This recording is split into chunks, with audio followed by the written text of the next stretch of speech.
by Saki. "You are not really dying, are you?" asked Amanda. "I have the doctor's permission to live till Tuesday," said Laura. "But today is Saturday. This is serious," gasped Amanda. "I don't know about it being serious. It is certainly Saturday," said Laura.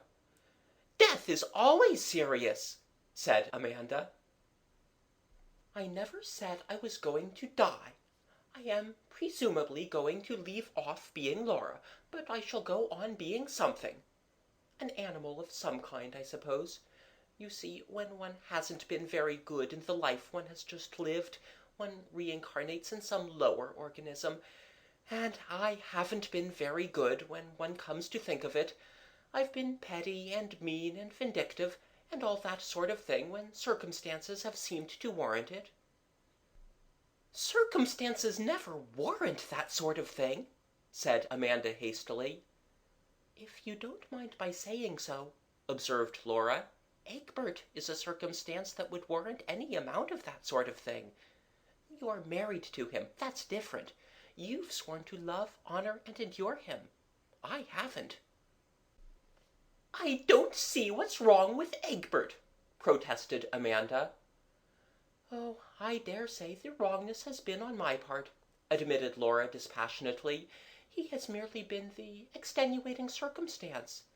He made a thin, peevish kind of fuss, for instance, when I took the collie puppies from the farm out for a run the other day. They chased his young broods of speckled Sussex, and drove 2 sitting hens off their nests, besides running all over the flower beds. You know how devoted he is to his poultry and garden. Anyhow, he needn't have gone on about it for the entire evening, and then have said, 'Let's say no more about it,' just when I was beginning to enjoy the discussion. That's where one of my petty vindictive revenges came in," added Laura, with an unrepentant chuckle. "I turned the entire family of speckled Sussex into his seedling shed the day after the puppy episode." "How could you?" exclaimed Amanda.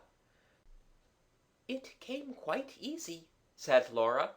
"2 of the hens pretended to be laying at the time, but I was firm." "And we thought it was an accident." "You see," resumed Laura, "I really have some grounds for supposing that my next incarnation will be in a lower organism. I shall be an animal of some kind. On the other hand, I haven't been a bad sort in my way, so I think I may count on being a nice animal, something elegant and lively, with a love of fun. An otter, perhaps." "I can't imagine you as an otter," said Amanda. "Well, I don't suppose you can imagine me as an angel, if it comes to that," said Laura. Amanda was silent. She couldn't. "Personally, I think an otter life would be rather enjoyable," continued Laura. "Salmon to eat all the year round, and the satisfaction of being able to fetch the trout in their own homes without having to wait for hours till they condescend to rise to the fly you've been dangling before them. And an elegant, svelte figure—" "Think of the otter hounds," interposed Amanda. "How dreadful to be hunted and harried and finally worried to death." "Rather fun, with half the neighborhood looking on. And anyhow, not worse than this Saturday to Tuesday business of dying by inches. And then I should go on into something else. If I had been a moderately good otter, I suppose I should get back into human shape of some sort. Probably something rather primitive. A little brown, unclothed Nubian boy, I should think." "I wish you would be serious," sighed Amanda. "You really ought to be, if you're only going to live till Tuesday." As a matter of fact, Laura died on Monday. "So dreadfully upsetting," Amanda complained to her uncle-in-law, Sir Lulworth Quayne. "I've asked quite a lot of people down for golf and fishing, and the rhododendrons are just looking their best." "Laura always was inconsiderate," said Sir Lulworth. "She was born during Goodwood week, with an ambassador staying in the house who hated babies." "She had the maddest kind of ideas," said Amanda. "Do you know if there was any insanity in her family?" "Insanity? No, I never heard of any. Her father lives in West Kensington, but I believe he's sane on all other subjects." "She had an idea that she was going to be reincarnated as an otter," said Amanda. "One meets with those ideas of reincarnation so frequently, even in the West," said Sir Lulworth, "that one can hardly set them down as being mad. And Laura was such an unaccountable person in this life that I should not like to lay down definite rules as to what she might be doing in an after state." "You think she really might have passed into some animal form?" asked Amanda. She was one of those who shape their opinions rather readily from the standpoint of those around them. Just then Egbert entered the breakfast-room, wearing an air of bereavement that Laura's demise would have been insufficient in itself to account for. "4 of my speckled Sussex have been killed," he exclaimed, "the very 4 that were to go to the show on Friday. One of them was dragged away and eaten right in the middle of that new carnation bed that I've been to such trouble and expense over. My best flower bed and my best fowl singled out for destruction. It almost seems as if the brute that did the deed had special knowledge how to be as devastating as possible in a short space of time." "Was it a fox, do you think?" asked Amanda. "Sounds more like a polecat," said Sir Lulworth. "No," said Egbert. "There were marks of webbed feet all over the place, and we followed the tracks down to the stream at the bottom of the garden. Evidently an otter." Amanda looked quickly and furtively across at Sir Lulworth. Egbert was too agitated to eat any breakfast, and went out to superintend the strengthening of the poultry-yard defences. "I think she might at least have waited till the funeral was over," said Amanda in a scandalized voice. "It's her own funeral, you know," said Sir Lulworth. "It's a nice point in etiquette how far one ought to show respect to one's own mortal remains." Disregard for mortuary convention was carried to further lengths next day.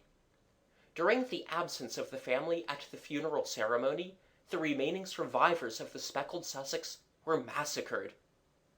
The marauders' line of retreat seemed to have embraced most of the flower beds on the lawn, but the strawberry beds in the lower garden had also suffered. "I shall get the otter hounds to come here at the earliest possible moment," said Egbert savagely. "On no account! You can't dream of such a thing!" exclaimed Amanda. "I mean, it wouldn't do so soon after a funeral in the house." "It's a case of necessity," said Egbert.